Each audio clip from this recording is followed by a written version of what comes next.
Welcome back everyone. As you can tell, another fragrance video.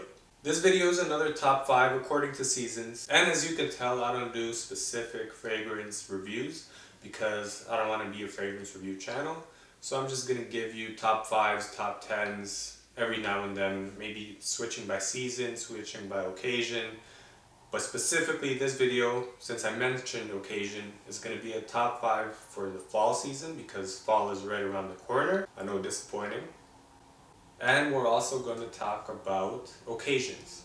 So they're going to be top 5 for fall, but I'm also going to mention what kind of an occasion these fragrances would be appropriate for. So let's not make this too long, we'll jump right into it and let's start our list. So number 5, we have a fragrance that is not talked about too much in the fragrance community, but also in the outside world, stuff outside of the fragrance community. This is the most underrated fall fragrance in my opinion. Midnight in Paris Eau de Toilette. Not Eau de Parfum. I don't have Eau de Parfum, I haven't tried it, but I can speak for Eau de Toilette because I have a ghetto bottle right here. I split it with a friend, he has the bottle, I have the ghetto bottle. We just try to save money that way. Since I'm not like an avid fragrance collector, I want to keep a few ones that I like. And here we have Midnight in Paris. Now getting on to Midnight in Paris, it's a really sensual type of a scent. It's really great for going on a date, for cuddling. I wouldn't recommend wearing it to work, maybe to the classroom. But as I said, a sensual type of a scent. It has notes of vanilla, it is rubbery. By rubbery, I mean like you could smell a rubbery characteristic on it, like tires burning, much like Bulgari Black. But it's not like that. I don't know, it's mixed in there with the sweetness. Kind of, I can smell it outside on the bottle, but it kind of reminds me of a sensual type of character would wear this. And I really like wearing it for the fall because it is a strong type, sweet, rubbery fragrance. But on the other hand, it is not strong enough to be cloying. Like, it's an approachable scent. That's what I mean. Wear it outside, dates, cuddling, on the couch, Netflix and chill. But yeah, Midnight in Paris, number 5. Number 4. By the way, this list isn't in an order, except for the first being my personal favorite and the 5th being my least personal favorite, but it's still in the top 5. So the 5th doesn't mean it's shit. It's just not as good as the other ones. The ones in the middle, I can't say they're 4th, 2nd, 3rd. They're just gonna be in an order of occasion, I guess. And without speaking too much, we have number 4 as being Oud Wood by Tom Ford. This is a 5 milliliter decant. This is the fragrance for the fall. You can wear this all year round if you want, but fall, it's really good. Occasion, nights out, fancy dinners with a suit, especially with a suit. It's a really sophisticated fragrance. It has notes of high-class wood, agar wood, obviously oud, but it has sandalwood in there. It has birch. I think it has birch. I don't know. I'm kind of smelling a birch. It has vanilla, so it mixes up the oud with a vanilla, but not a strong vanilla. It's, I don't know. I really like this fragrance. Tom Ford, he just hits it out of the park with his private blends. So yeah, oud wood, sophisticated fall fragrance. If you can't afford a bottle like me and you don't use that much, I've had this for almost a year and look how much I've used that for 5 milliliter sample. Just buy a sample like this of forums like Base Notes, other fragrance forums, and you'll really appreciate it if you like oud, but a softened oud, but sophisticated, wearing it on a night out, a classy night out. Oud Wood, Tom Ford. Ghetto bottle, number 3. Insurrection, Rayanne Wild. I think that's what it's called. I've labeled it on the ghetto bottle as Rayanne Wild, but it's something Insurrection Wild. This gets compared to Thierry Mugler's Pure Havane. I think so, Pure Havane. It's basically tobacco, honey, fall type of stuff. Tobacco, honey, vanilla,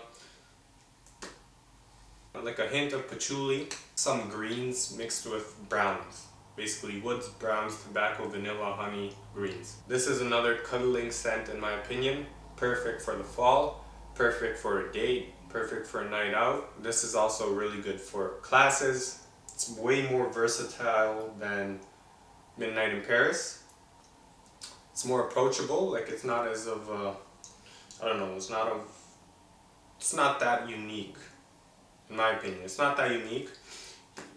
You've probably smelled something like this before, even if you haven't smelled Ferry Mugler's Pure Havane, but it is a really, really good, affordable scent. I think it's like $20 something for 100 milliliters. I would really recommend this for the fall. It seems like the perfect, versatile fall scent. And it's really, really close to Pure Havane. Yep. Number 2, La Nuit de l'Homme by Yves Saint Laurent.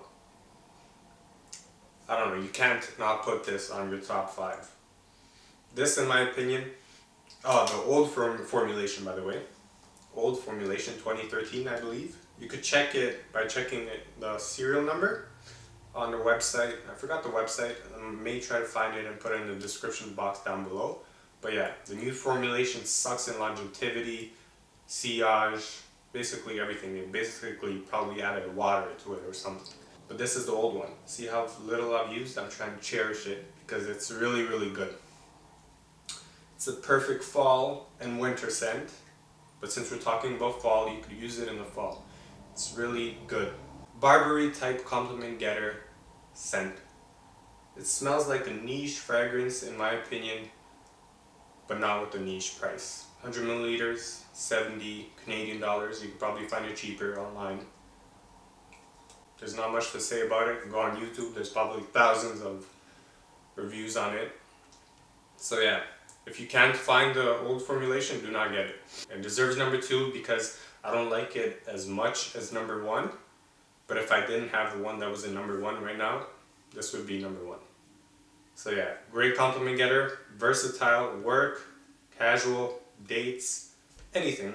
Basically as versatile as Ran Wild, but better. La Nuit de l'Homme, Yves Saint Laurent. The king, not Aventus, the king for me. The most unique, powerful scent of fragrances that I've tried to date. We have La Yucawam by Rasasti Pour Homme.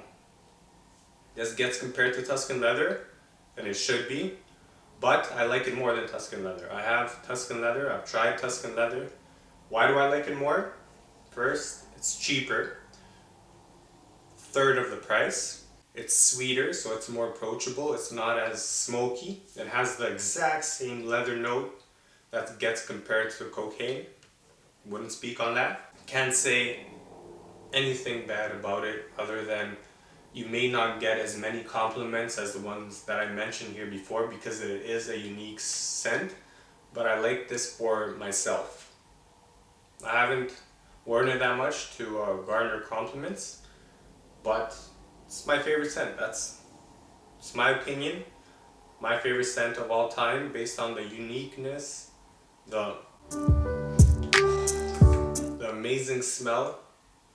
It's 98% Tuscan Leather. The 2% is not because it's not the Tuscan Leather DNA, it's not the same notes, but it's sweeter. It's sweeter and it's more approachable, as I said. So if you could find this, you can only get it online, you can't get it in the US, but if you are in Dubai or somewhere in the Middle East, you'll find this in shops. And you could only order it in the US, I believe, so you're out of luck there. It's not as versatile as I said, do not kill me on this, but it is my favorite smelling scent, that's why it is number 1. La Yucawam by Rasasi Pour Homme. So yeah, that is it guys, unfortunately, the 5 are over. Hopefully you liked my top 5 list. If you didn't, leave a comment as to why. I know there are going to be people that are not going to like it. They're going to be like, oh, why you put this here, why you put this there, why didn't you put something else on number 1? So yeah, I hope you liked the video. Stay tuned for another video coming up soon. Check on my Instagram for updated daily life things. Ask questions since I'm on there all the time, more than on YouTube, so you could message me on there. That's all, guys. See you next time.